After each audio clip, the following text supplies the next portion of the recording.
Hi, and welcome to Music and Gear. Tonight we have the Ibanez RGA42FM, and we're going to do a review on this guitar. The guitar has been here probably for 2 or 3 months. I've had really a great time going over this guitar and putting it through its paces.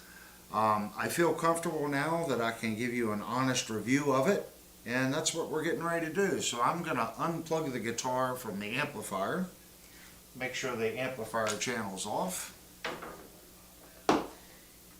and like we normally do, first thing I want to kind of go over is just the general fit and finish. Then we'll get into more of the technical specs. Looking at the guitar, if I remember correctly, it's a mahogany body. Let's look at the specs real quick before we do too much of anything. So let me open up the specs. So here's our technical specs. So it is a right-handed model. Of course, you can get it in a left-handed model. RG standard. The body is mahogany. The top is a veneered flame maple. Body finish is satin polyurethane. And this is the blue burst. It's quite a pretty color. The neck is maple. And let's see, what else do we have here. Neck shape is Wizard 3. Now, they've got a bunch of different Wizard necks. This one is quite thin. The radius they claim is 15.7. Fingerboard material is Jatoba. Fingerboard inlay is offset white dots. 24 jumbo frets. It is a 25.5 scale length. They're claiming the nut is 1.692. Nut material is plastic. The tailpiece is an Ibanez tailpiece. They're calling it the F106 bridge and individual saddle. Tuners are Ibanez closed gear. The neck pickup and the bridge pickup are both Quantum ceramic humbucker, and that's it. They're both the exact same pickup.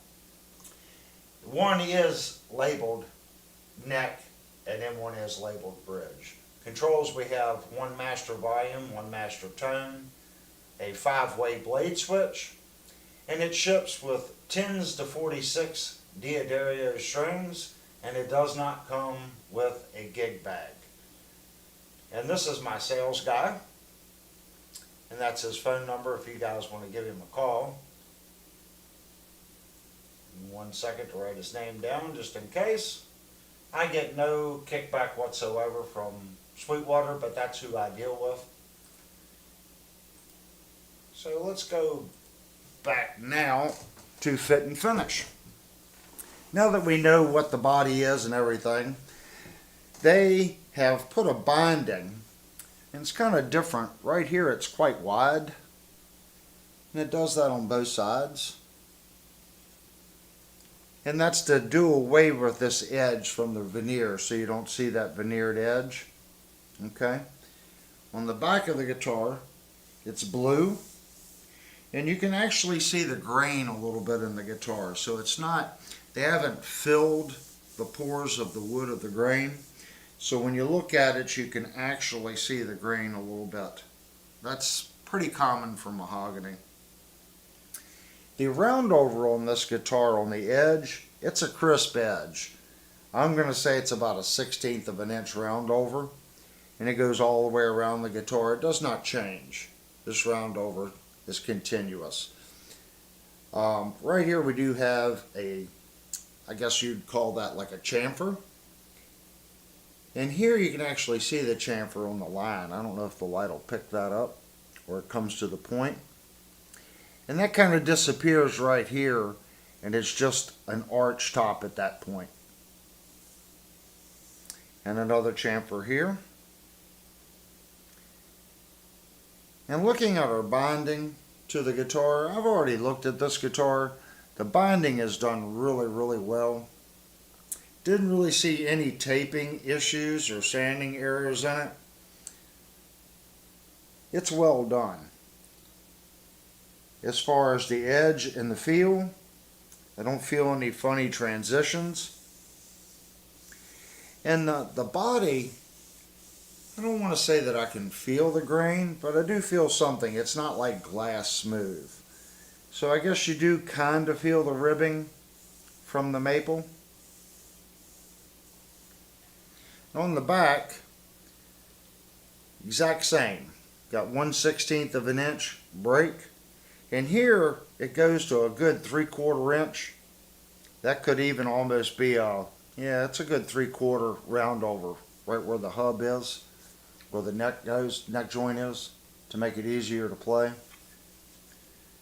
So it starts changing right here in this slight, the chamfer for access for your hand. It's kind of strange. People say that that's for your hand. I don't know anyone that plays guitar to where their hand angle is going to be coming into the guitar that way.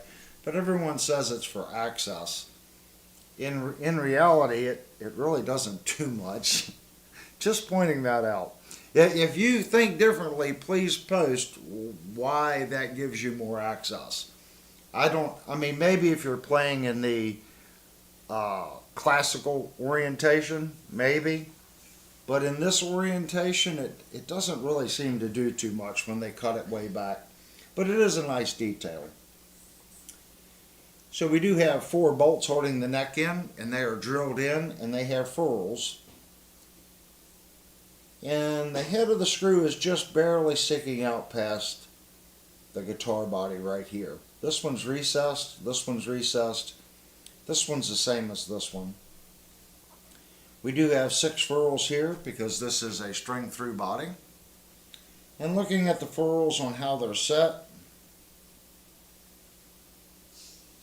they're all set very consistently.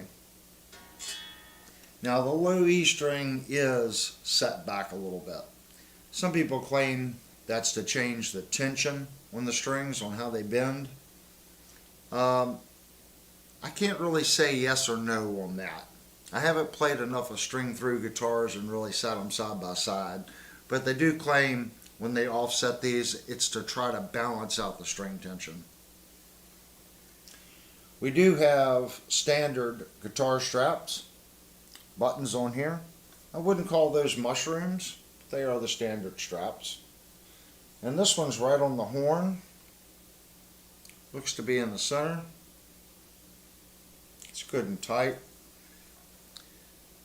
This one is right on the book match top because there's 2 pieces of veneer, and it's in the center of the book match.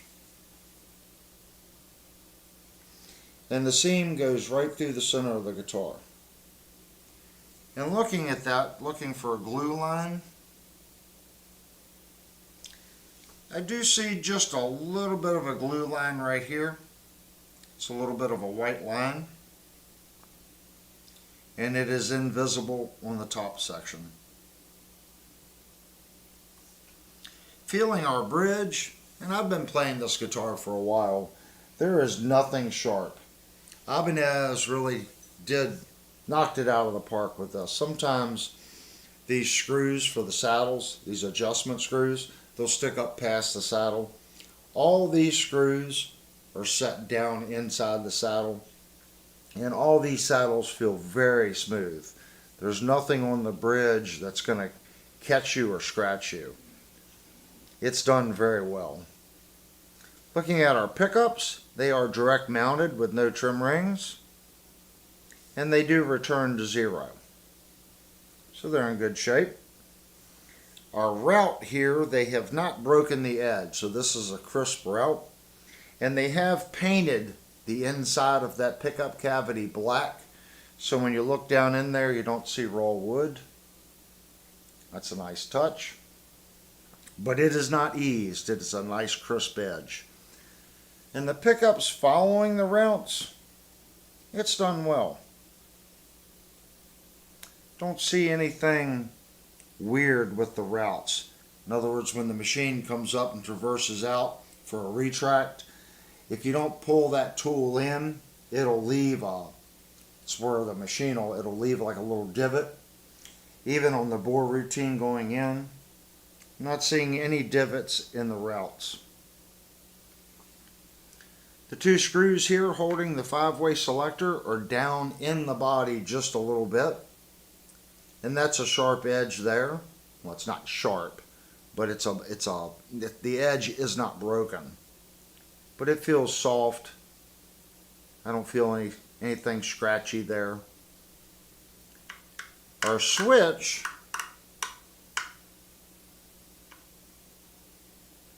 has a little jiggle in it. Not too much this way in the direction that it's moving, but it has a good 1/16 of an inch side to side jiggle in every position. But it does feel like it has a nice solid engagement. It's definitely not going to jump out of position. And you can hear it, it's quite loud. So it does have a nice engagement. So I'd say the switch is okay. It's probably a printed circuit board switch. When we look at the electronics, we'll know more. Turning our volume knob here,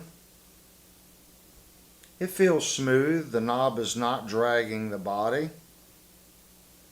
and it is in the perfect position if you're a pinky player. Looking at our tone,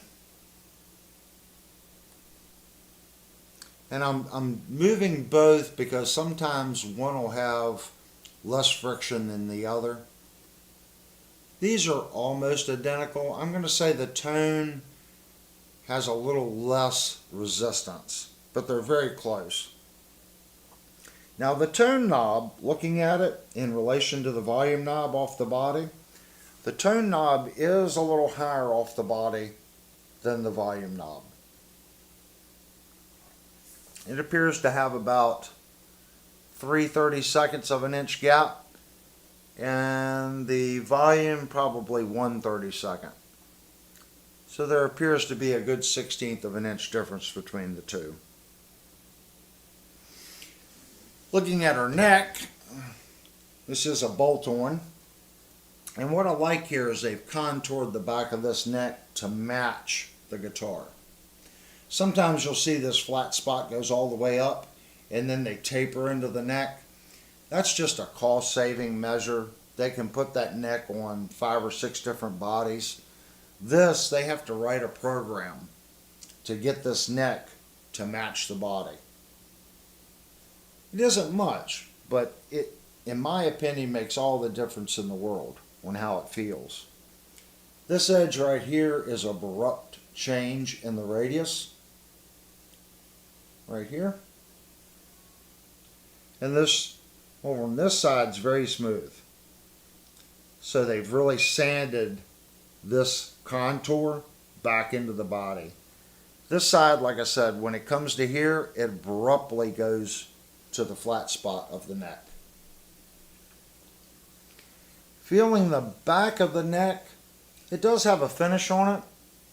It is not high gloss. I'm going to say that this is probably a semi-gloss, or yeah, that's a semi-gloss. It's not a satin. I do see some gloss to it. There is no volute, but it feels very smooth. And with playing this guitar over the last 2.5 months, I have had no issues with my hand dragging on the neck. It feels comfortable and it's smooth to play. Now our Jatoba fingerboard to the maple, I cannot feel the transition there. And again, this is an ellipse, so this guitar has a flatter back part. Okay? It's more flat here. It's like that. It doesn't have a lot of radius right here. Most of the radius is from here to here, so it abruptly changes. It is very comfy. It is a thin profile though. Now, our neck, our Jatoba fingerboard going over to our fingerboard, this edge is broken just a little bit, but it's not eased. If you like the played in broke feel of a well chamfered section right here, this guitar doesn't have it. They have broken the edge, but only like a 32nd of an inch. I haven't had any issues with it, but it's not a really broken edge. They haven't chamfered this fingerboard back around to the neck. Feeling the frets to the neck,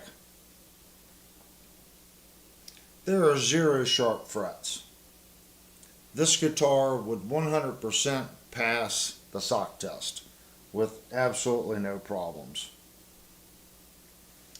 Looking at the frets, now I've been playing the guitar, so the guitar is played in, but when we first got the guitar, the frets felt, smooth. This guitar impressed me so much for this price point guitar. Do I see any tooling marks in the frets? I do. I do see a couple little spots through the frets. As far as the polishing, I'd say that this is on the better side of polished as far as a medium price guitar. I've seen far worse, but I've seen a little better too. So I'm going to put this one right in the middle. They're smooth, but they're not glass smooth. I'm going to say 80% of the people would probably prefer this fret. Some people don't like a really slick fret. This fret feels good. It's a good feeling fret. Going up to our headstock, these are Ibanez tuners. And I've been going back and forth from drop D to 3540 to drop C. I've really done some wild changes tune-wise on this guitar, and I bring that up for one reason. If you go from 440 to drop C, that's a huge change. Most of my guitars, well, I would say probably all my guitars that I've been playing over the last 2 or 3 years, I would have had to make a neck adjustment on the truss rod. This guitar will go from standard 440 tuning to drop C, no problem. The neck holds true. I find that amazing. That's one of the reasons why I've been using this guitar so much on the live streams. You can change tunings on this guitar and the neck is playable. It moves very little. And that's saying a lot. From 440 to drop C, that's quite impressive. So feeling the finish up here on the headstock, right through here and on the beak and this section, I can feel grain and just a little bit of grit. It's not as butter smooth as the back of the neck. So this section here and through here isn't quite the same finish as they have on the back of the neck. But they have added a piece of maple veneer on the headstock. And a lot of guitars Ibanez makes under the $700 price point does not have that. A lot of times it's just a black headstock. So I give Ibanez a little bonus on that one because it matches the body. To me, at this price point, that's saying something. I like that. Looking at our truss rod cover, it does have the Ibanez push down truss rod cover, so you don't need to unscrew it. And I like it, but it is kind of hard to get in there with your finger and push it down, but it's still easier than unscrewing it. Oh, back to the tuners. Since I've been playing with this guitar so much, changing the tune, I'm going to give these tuners okay. I do feel the gearing in the tuners, but they do not slip. They hold tune. They're smooth, but I can feel the gearing in them. I don't feel any spot that gets soft, then firm, then soft. But as I turn them, I can feel the gearing. I've been told that if you take them apart and pack them with grease, when you feel that they become butter smooth. I don't know from experience on this. I haven't taken them apart, but I do feel the gearing.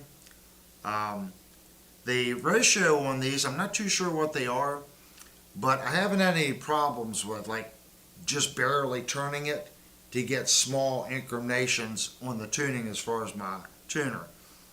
So I'm going to probably say these are 16 to 1, 17 to 1 tuners. I don't think they're 18 to 1s, but the tuners are fine. If you're buying this guitar at this price point and you wanted to do an upgrade, you would have to spend at least $80 to get better tuners. You know, if you're going to do it, put locking tuners on it, but these tuners are fine. They really are. Oh, let's see, what else do we have here, guys? I think we went over everything on the fit and finish. The guitar on these pickups, they are the Allen head poles. So that's the only other thing that I can think of on the guitar as far as fit and finish. So while I'm holding the guitar, I'm going to move my little table over here. Since we're on to the inspection thing, I'm going to make sure that I have the guitar in the center here. I do have my Japanese industry standard screwdriver. This is a P.1-75. So we're going to open up the electronics. We're going to see how clean it is. I have not had this guitar apart. I have deliberately not checked the frets and not looked at the electronics just because I like doing live reviews. And the first impression when you look at electronics means a lot. When you first open it up, you go, ugh, that's awful, or ooh, that's nice. We're hoping it's ooh, that's nice. Well, let's find out here what we've got.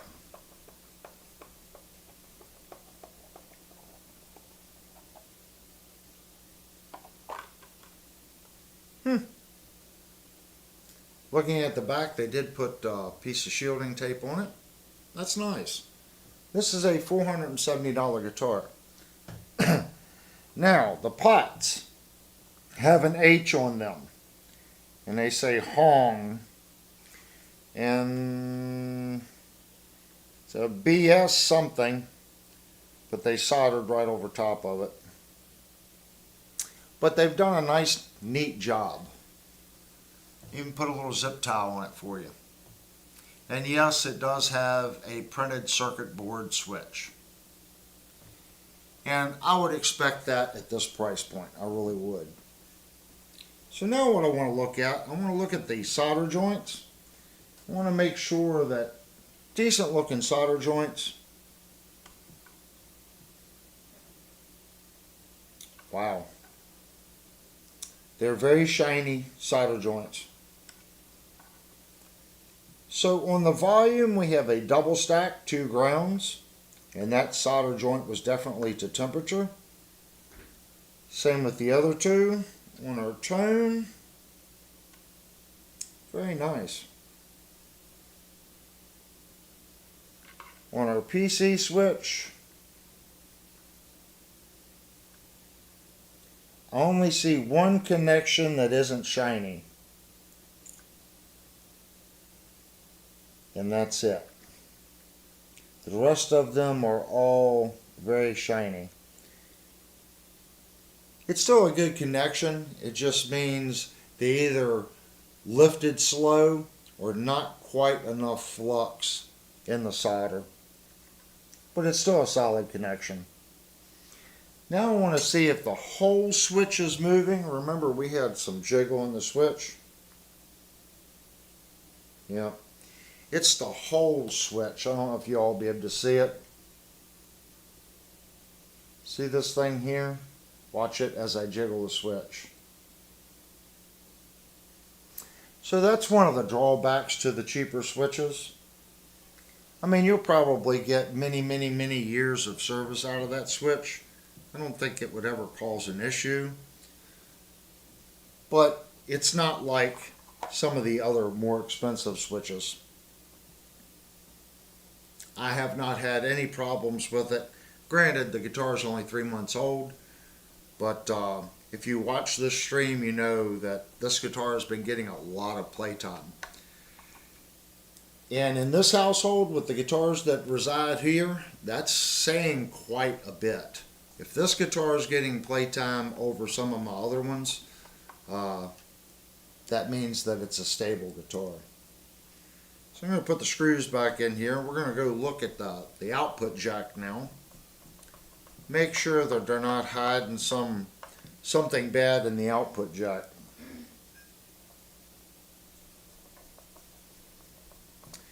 This is a real review. I am not a demo channel.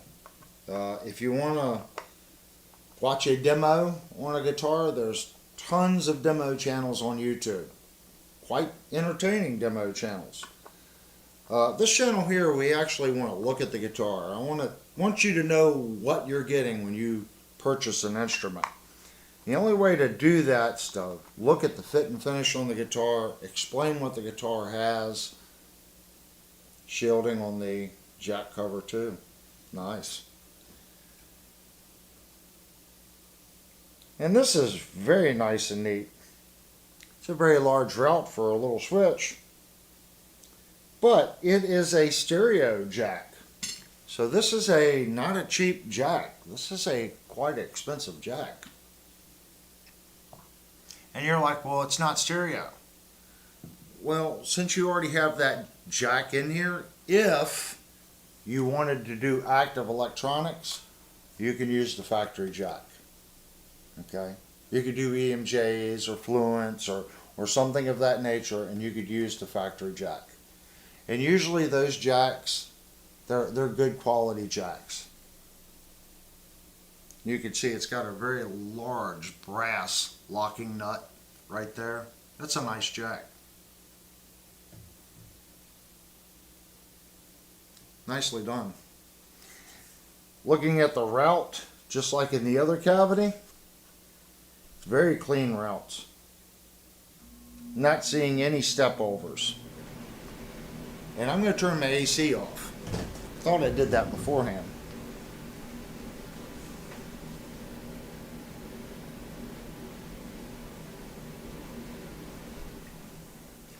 Only in a live review. So I'm quite impressed with the jack. And this jack, this cover, the way they have it milled, can go either way. I just double checked it because the screw holes are offset, so it doesn't matter which orientation you put it on. The offset of the pre-drill is the same in reverse order. So whoever did the programming there, nice job. Does it make a difference? No.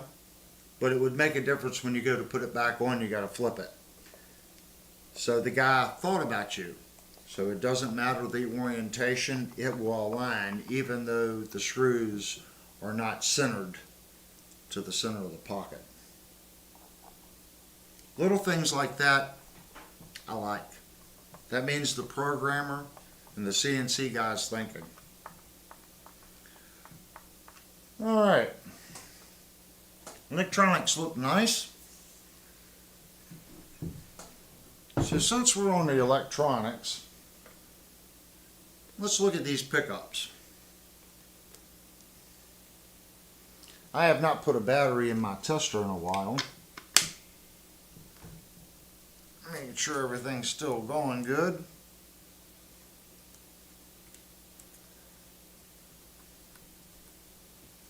Alright, we're on 20k ohms. We are in the bridge position. The volume's all the way up and the tone's all the way up. These are ceramic. And before you go and poo-poo ceramic pickups are fine. Everyone now is talking Alnico 5. That's just a magnet type. Just because something has Alnico 5 pickups in it doesn't make it better than a ceramic or an Alnico 3 or an Alnico 2.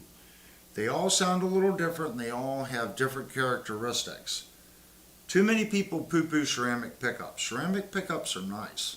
There are poo-poo ceramic pickups and there are poo-poo Alnico 5 pickups. But these are ceramic.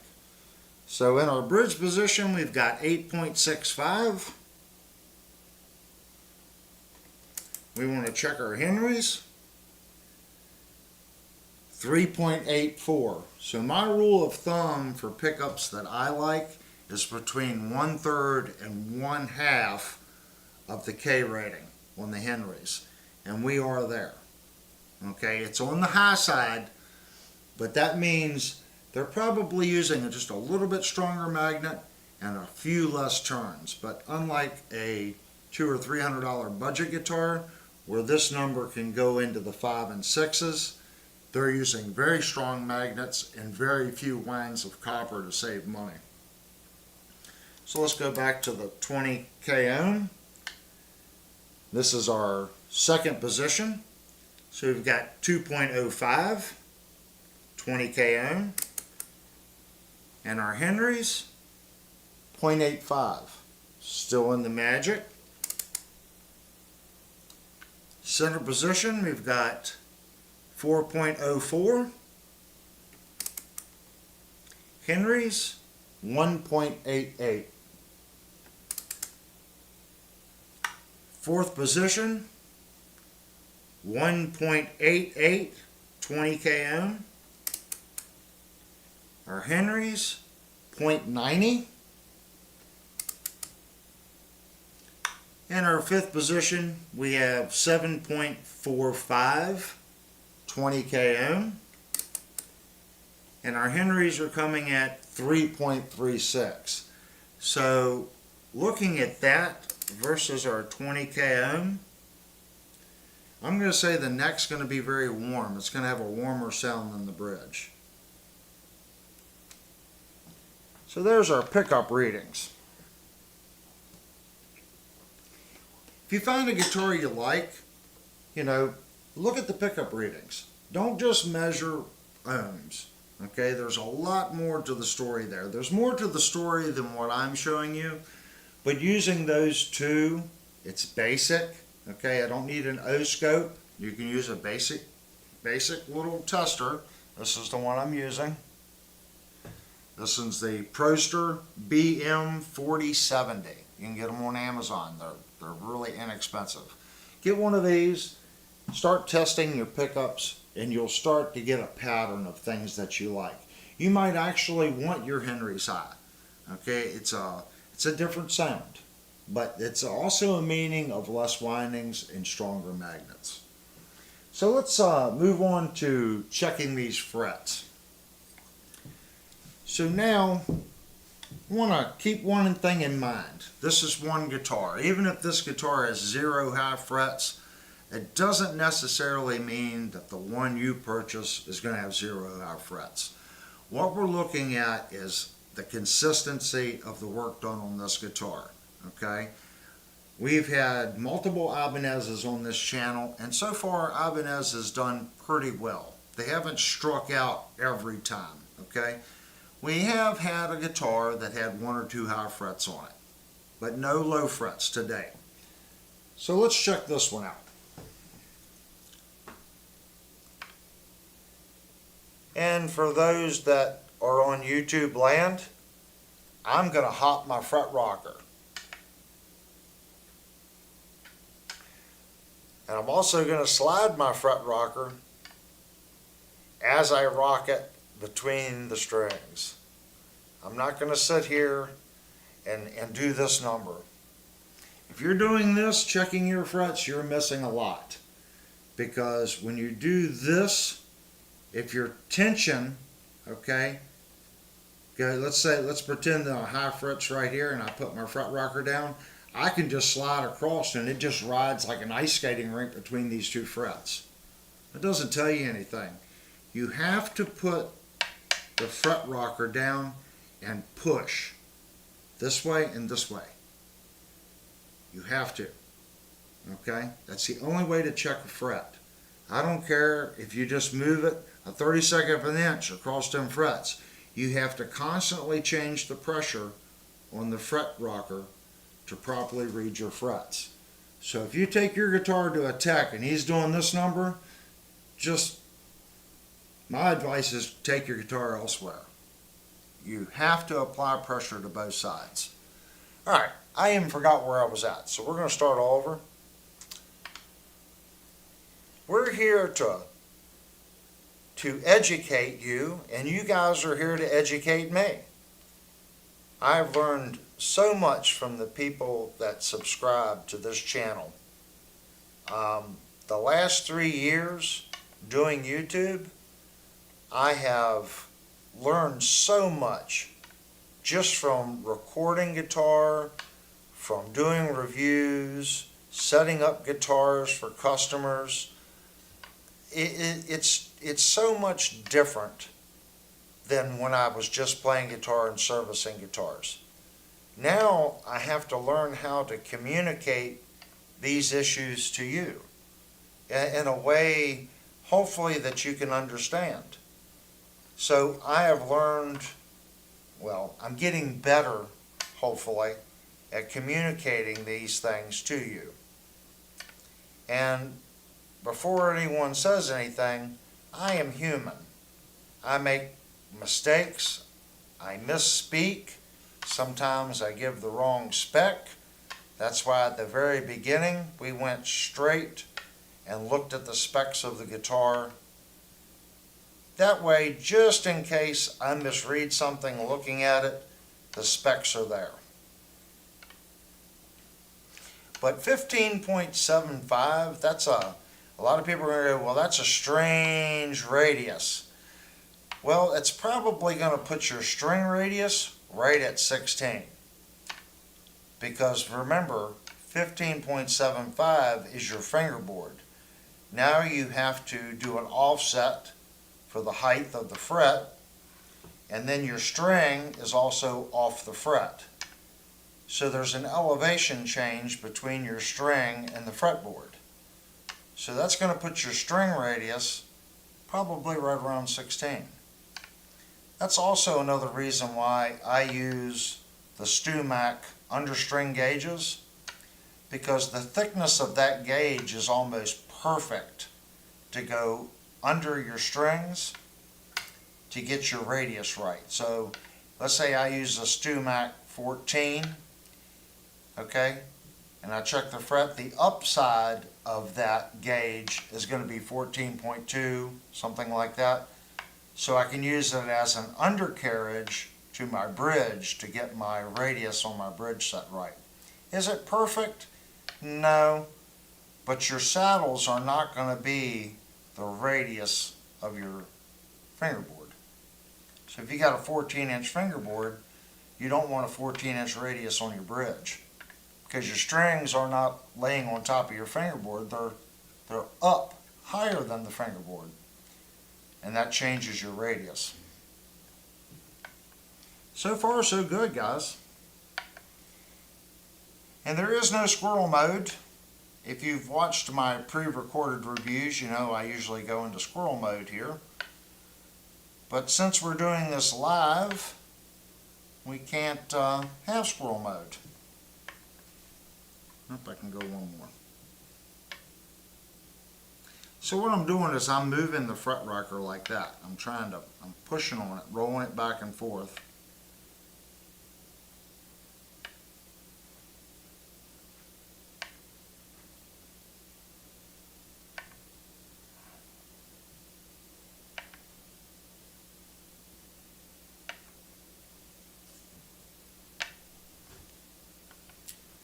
Thumb's getting tired, so I'm going to break out the other hand to give it a hand. I know, that was a pretty cheesy joke.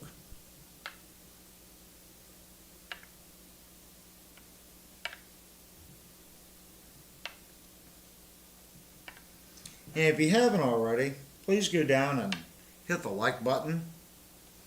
And please consider subscribing. We do a lot of work on this channel.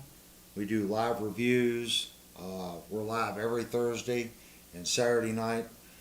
We do guitar tutorials as far as setting up your guitars, fret leveling. It takes a lot of time and a lot of work to do this. And if you're not going to hit the subscribe button, at least go to the channel and check out some of our other videos. I'd like to earn your subscription. So right here, we've got our first fret.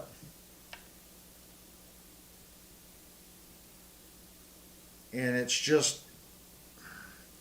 literally one little spot between the B and the E. It's just barely rocking. 99.9% of techs wouldn't call that. I might not even call it. No. It is there. 3 passes with a piece of sandpaper, right there, and that one's literally, that's pretty good. But I'm pointing it out. And I'm getting that feel.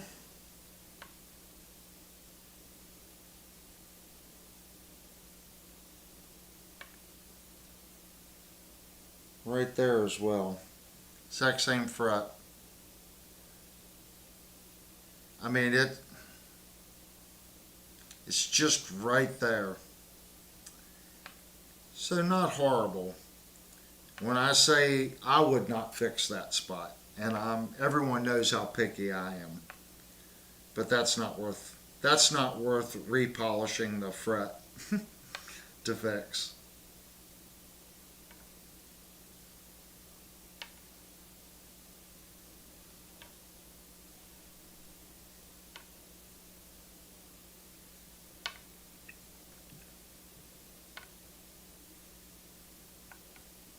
What's sad is now I ran out of things to talk about while I was fret leveling.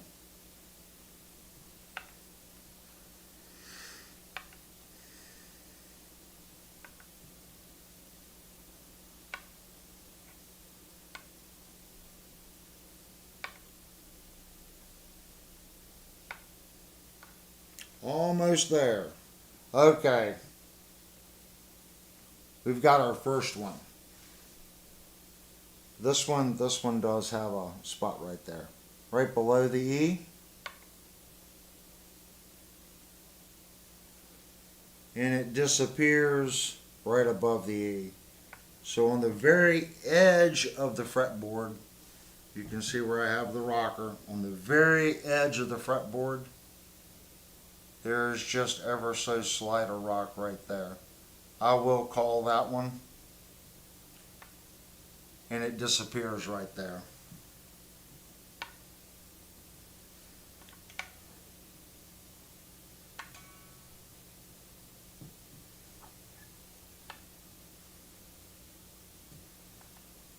That's why I like going all the way out to the chamfer of the fret. Do you play out there? Well, if you're playing out there, usually the string's going to come off the fret anyway. But I am pointing it out.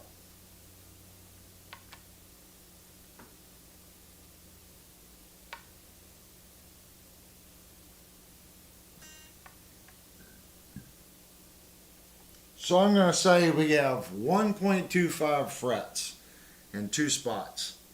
Awesome fretwork, especially at the $470 price point. Like I said, the sides of these frets, I cannot feel anything. They feel very nicely done. The dressing on the fret is very basic. All they did was broke the edge. So it's not a double chamfer. All they've done is dressed and eased that main chamfer over. So when I look at it in the light, looking at the consistency,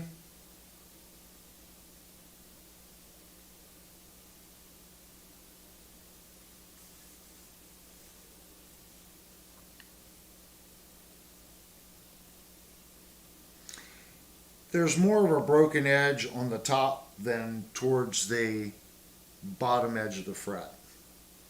But they are consistently done. Every fret is the exact same way. And again, I'm looking at the frets again, looking for marks. Like I said, I do see a couple little small scratches here and there in them, but they feel very smooth. Okay, they said this fretboard was a 15.75. I do not have a gauge like that. So this is the gauge I was talking about. So this is the neck and this is the offset. So this thickness, if you put this under your bridge right here, it's a pretty good tattletale sign on how well it's set up.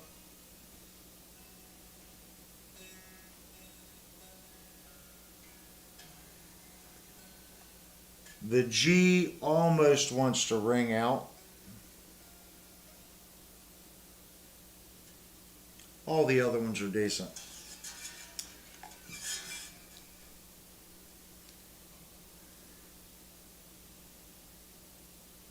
So this is a 16, and I mean, I do see just a little bit more on the sides. So I'm going to say what they're saying on the website's most likely quite true. Yeah. I just see ever so slight a crack on either side, on the ends. So we're going to call that what they're saying. It's very close. I don't know if anyone's going to have a 15.75 radius gauge. So now we want to check the factory relief in the neck. So they said it was 25.5. So we're going to put our gauge on the neck. I'm going to stand it up. And I'm going to use the light over here. And as of right now, this guitar is tuned to 3540, 1/2 step down. Just so everyone knows.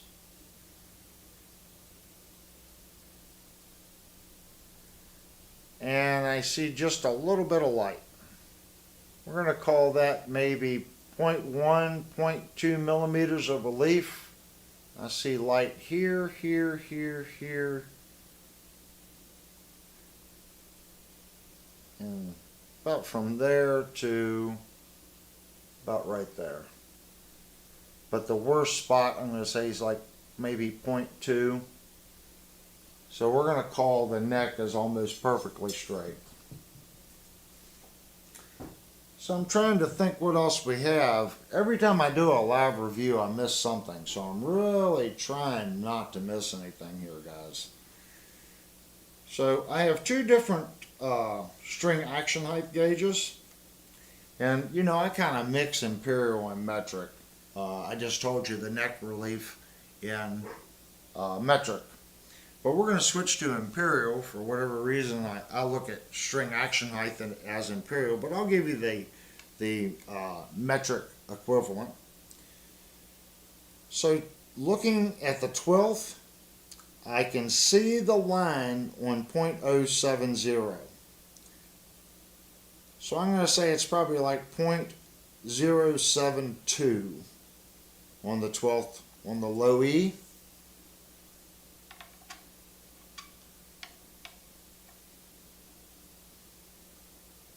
And our high E is 0.060. So they've got a little bit more height on the high E. I have not noticed that. The guitar plays well. So 0.060 on the high E, 0.072. So let's look at the metric one.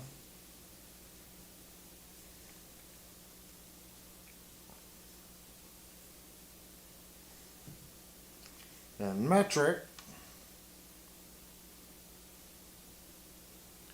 it's right at 1.75. on the 12th low E.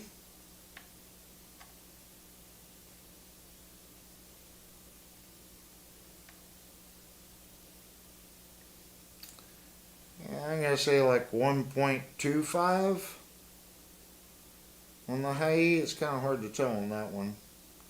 Yeah, 1.25 on the high E.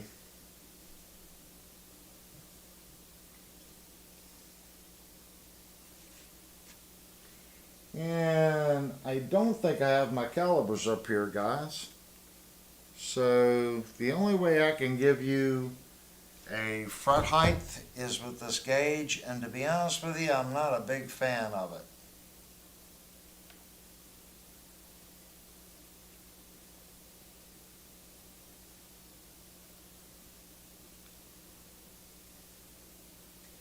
Looks like 0.055, and that's imperial. So that's 6105 would be the fret material. Not a big fan of that. I wish I had my calipers up here, but I don't. So that's what we're going to be missing this time. Alright, guys. Excuse me. I guess it's time to plug the guitar in and get some sounds. All of our sounds are coming through this little Yamaha amp. There's no trickery. It's the guitar going into the Yamaha. I'm coming out of the headphone jack to my interface.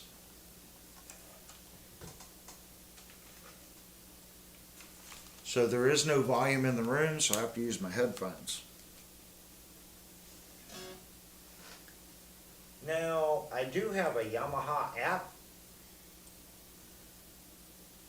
I'm going to pull that up on the computer. Right now we're on the special channel. So let's go over to clean.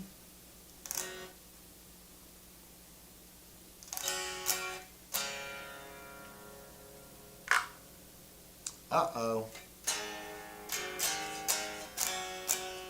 Oh. Since we're live, it helps to turn the channel on. You gotta love live shows, guys.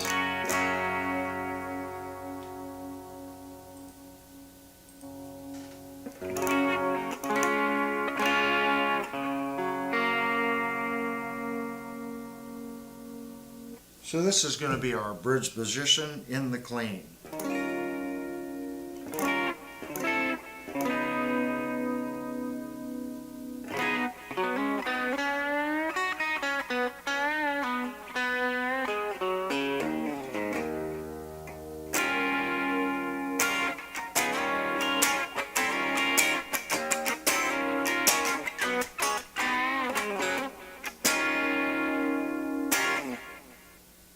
Go up to our second position. Gonna give it just a, actually, a little bit more volume.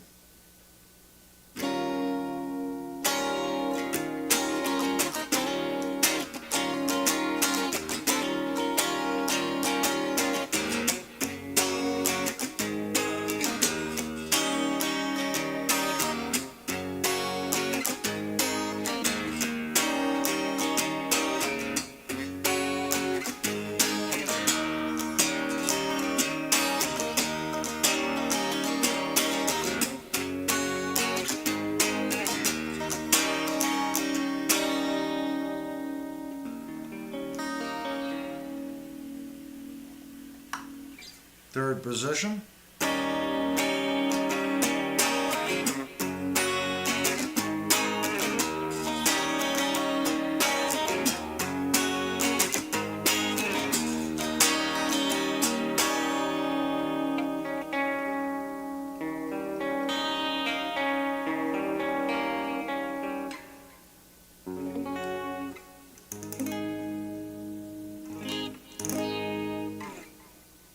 Go up to our fourth position.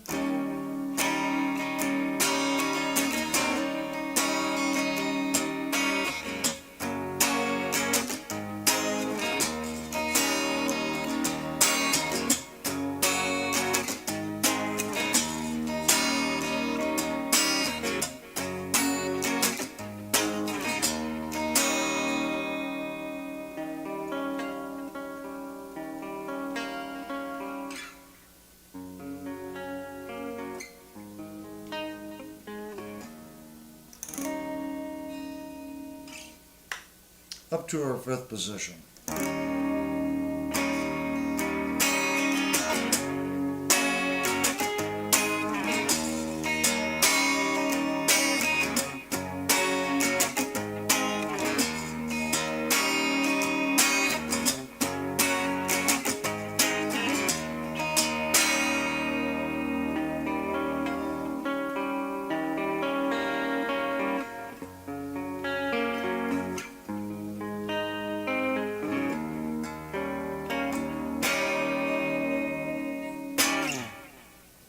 Not too bad. Let's go back through it just playing some basic chords here so you can get some sounds.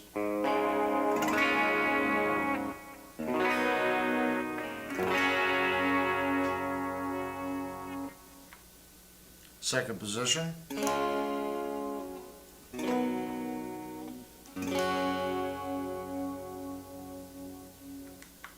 Third position.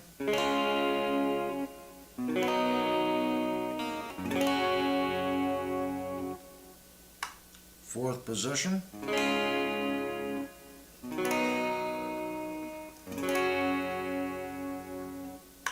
Fifth position.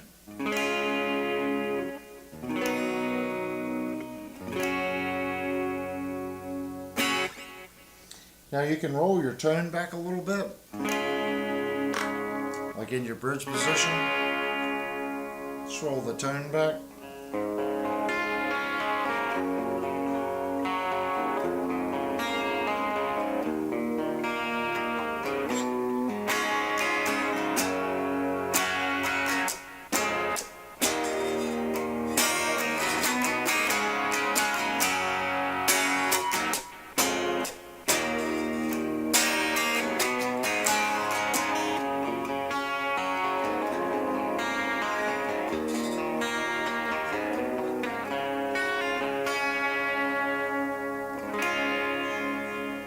Using your tone really opens up a lot of different sounds. Let's go up to our third position and leave the tone where it's at.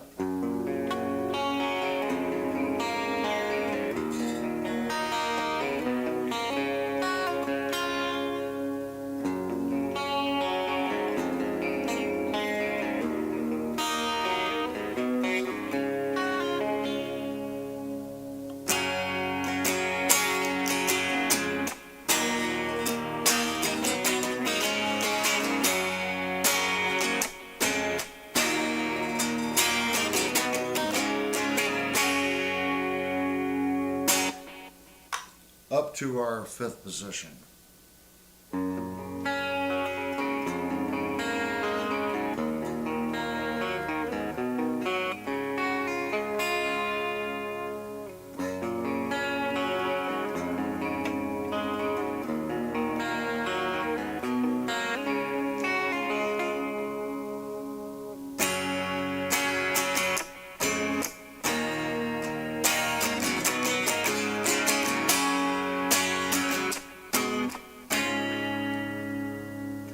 That's called a mistake. You get an idea on the clean. So let's move up to crunch.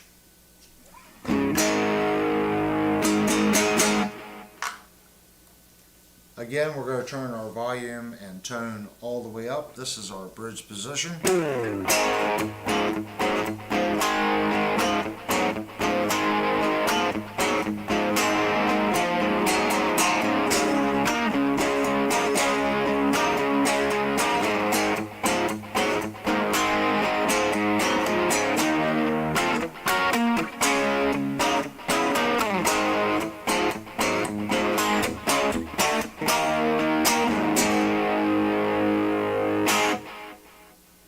Let's go up to our second position.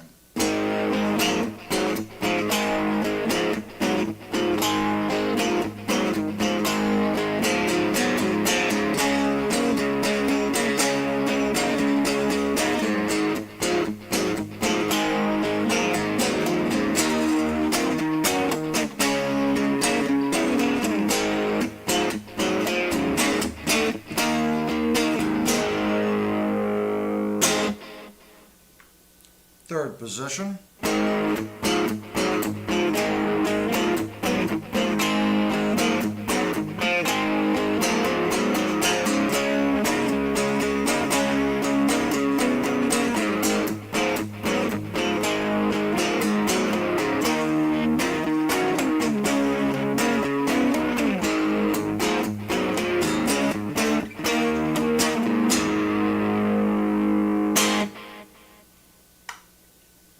Up to our fourth position.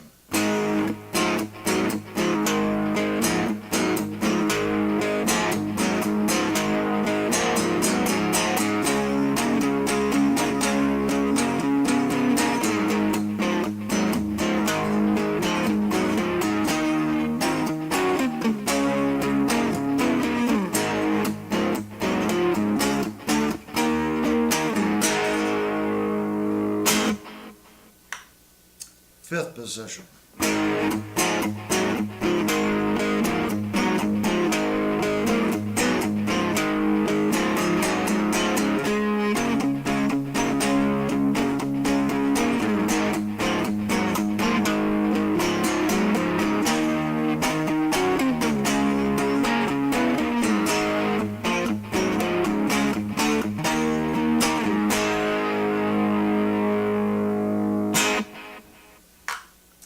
Let's go down to our first position again. I'm going to roll the tone just a little bit.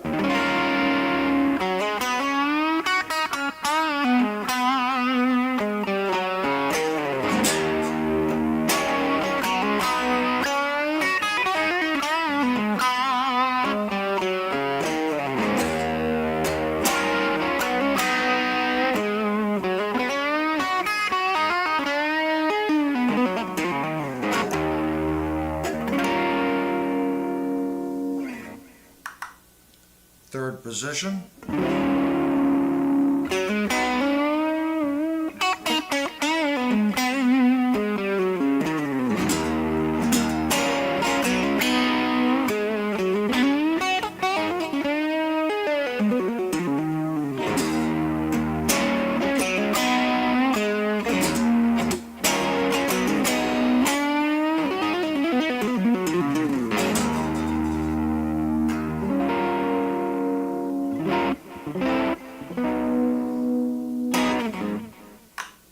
Up to our fifth position.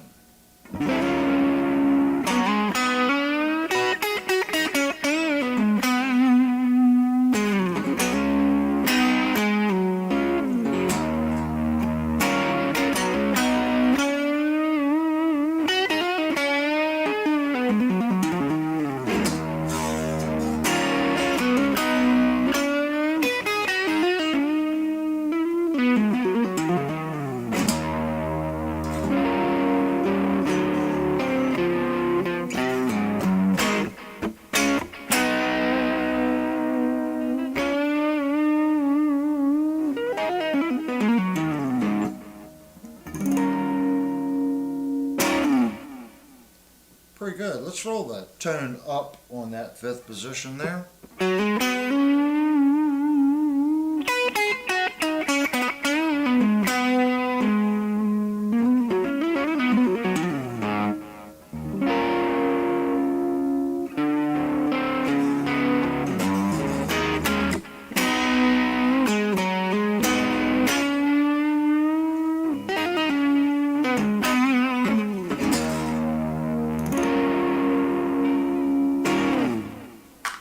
Not too shabby. So let's try a high gain.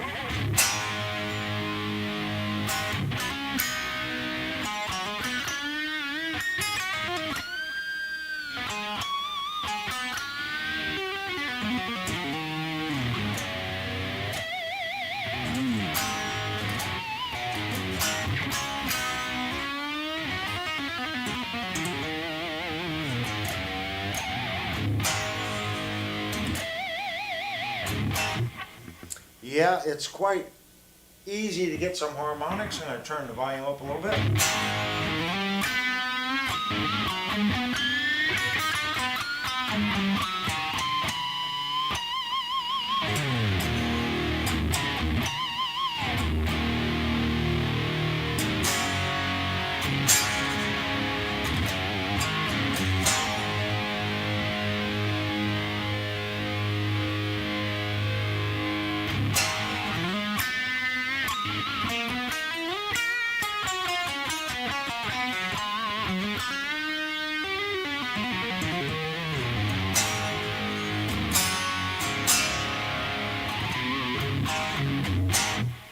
The cracking you're hearing is my backing.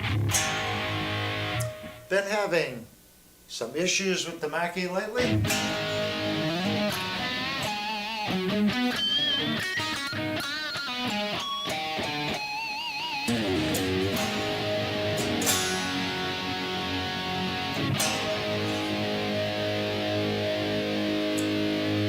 This is the special channel.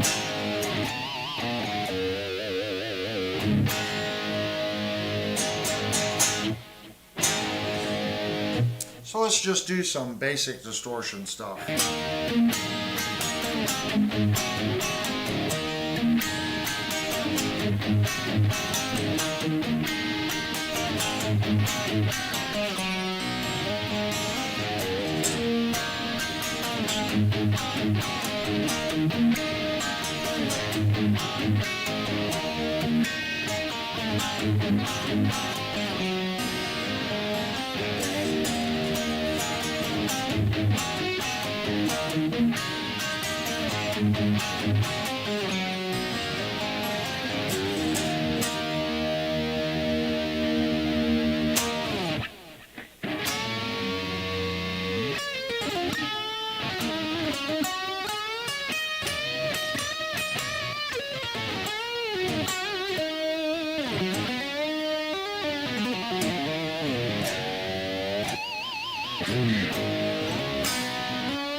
Love the harmonics. It's easy to get them out of it. It has two nice spots right here.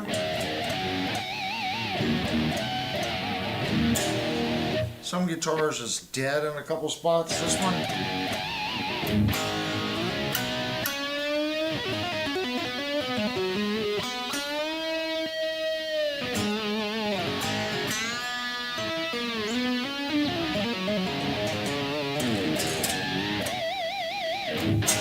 it's quite harmonic.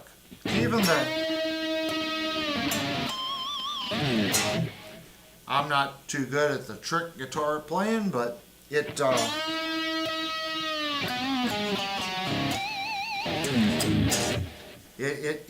well in all those settings. Let's go up to our third position.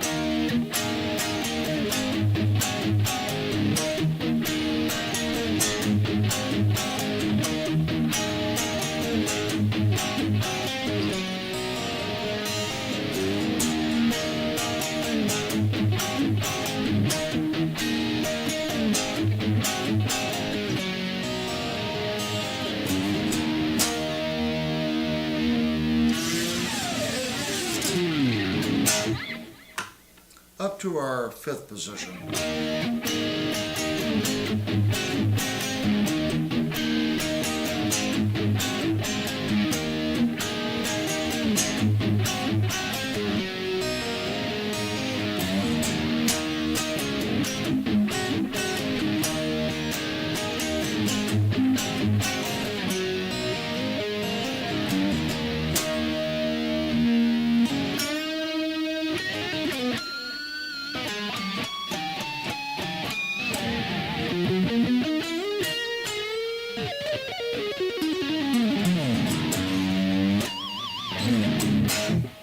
That's in the fifth position.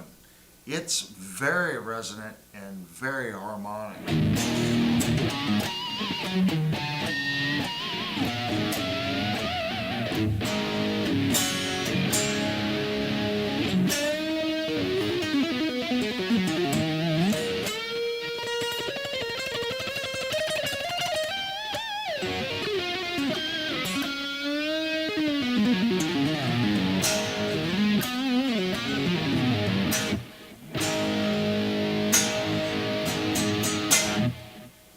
The guitar does a lot of different things. Like I said, these are ceramic pickups. Every time I play this guitar, it shocks me at how well it plays, how comfortable it is, and how light it is. That's something, guys, that we actually forgot in the review. Look at that. We want to weigh this guitar because it is shockingly light. So let's move our stand over here. I do have to take the towels off because it influences the scale.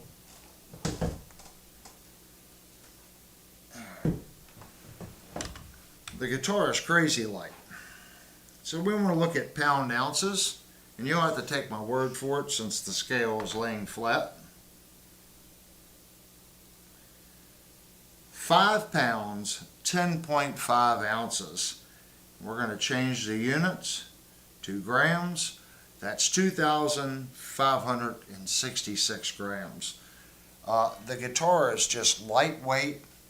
It's very comfy. Every time I pick it up, I'm surprised at how well the guitar plays and how it responds, if that makes sense.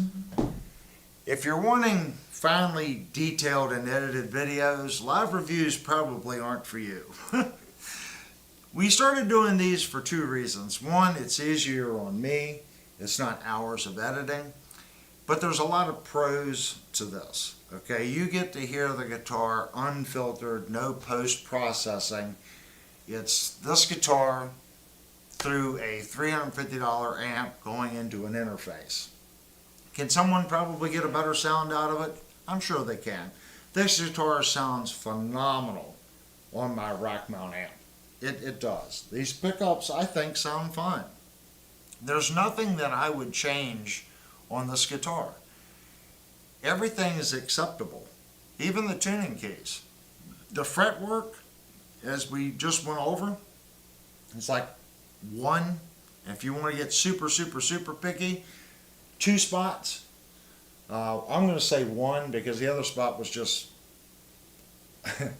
it only shows up if you just get it just right. So well, I'm still going to say 1.5 fret, okay, and it's only 1 spot right here and right there. Incredibly good fret leveling, good in-dressing on the frets. The nut is cut right. I played that whole section, didn't tune the guitar. You know, if I'm bending those strings like I was just bending them and the nut wasn't right, the guitar would have went out of tune. I haven't done any work to the guitar. It's out of the box. It's just a phenomenal instrument. This channel is 100% about product information though. As I said earlier, this is just one guitar. So I'm really leaning on you guys, the people that are watching this video. Please go down and leave a comment. Did you purchase one of these RGA42FMs? Now they have it in a couple different colors. They have a charcoal version. Then they have like a gray burst. And they actually have it in Dragon Eye as well.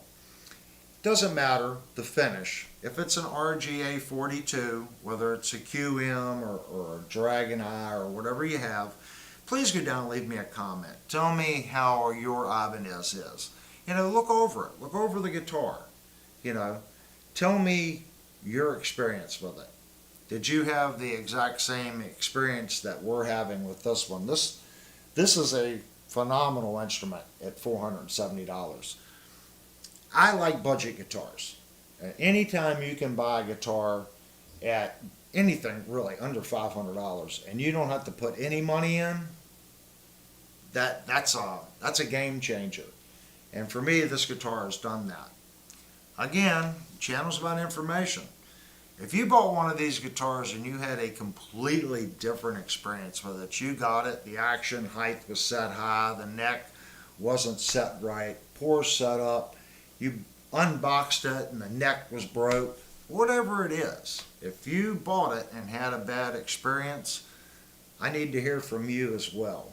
Because in the future, people watching this video, they're going to read those comments.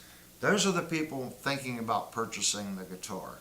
Your comments help them make an educated decision. Not only my review, but your all's review. As a group, that's what the channel's for, we can weed through good and bad products. I personally am stamping this guitar best guitar under $500 because you don't need to do anything to it. It's a stable, lightweight, what I call working man's instrument. You can get a lot of different sounds out of it. I would have no problem grabbing this guitar, my little line 6 stomp, and going and playing out in a bar with, and do it all night long and get great sounds out of it. If you haven't already, please go down, hit the like button, and please consider subscribing. It takes a tremendous amount of time to do these videos and set up things. It also takes quite a budget to buy guitars, you know, like this one, review them, and then turn around and sell them. This guitar, though, is not for sale. So no one ask. This guitar is not for sale. This one's staying. But that's what the channel does. We purchase the guitars, and if we do find issues, we fix them and sell them to you, the listening audience, at pretty much cost. So you get basically a trouble-free guitar that's been set up by me and any issues corrected. The guitar is brand new. So look at some of our other reviews. We still have some guitars here that are up for sale. Just email me, let me know, and we'll do anything that needs to be done to the instrument. That's how we fund purchasing guitars. Anyway, guys, I want to thank everyone that's come in to watch this live review. Hopefully I touched base on everything. I really strive to do the best possible reviews on YouTube. We are not a demo channel. I'm not a thrash or, you know, classical guitar player or a good chicken picker or anything else. But I understand woodworking, and I'm a pretty decent guitar tech. So with that knowledge and my woodworking skills, I think I give a unique approach to reviewing these instruments.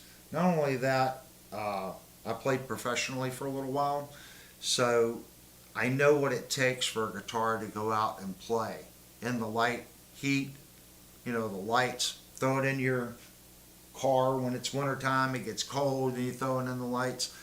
Being able to do drop tuning, like we said earlier, to go from a standard tune to drop C without adjusting the neck, that's saying a lot. I can't stress that enough, guys. To go from 440 tune to drop C and the neck not go out of whack, that's incredible. So again, I need you guys to comment. Let me know what you got on your RGA. And again, thanks so much for tuning in and watching this video. And I hope everyone has a great evening or day, depending on when you're watching it. Thanks, guys. And remember, think about subscribing. And we do a live show, live reviews on Thursday nights, and a live gear chat, just hang out on Saturday nights. Thanks, guys.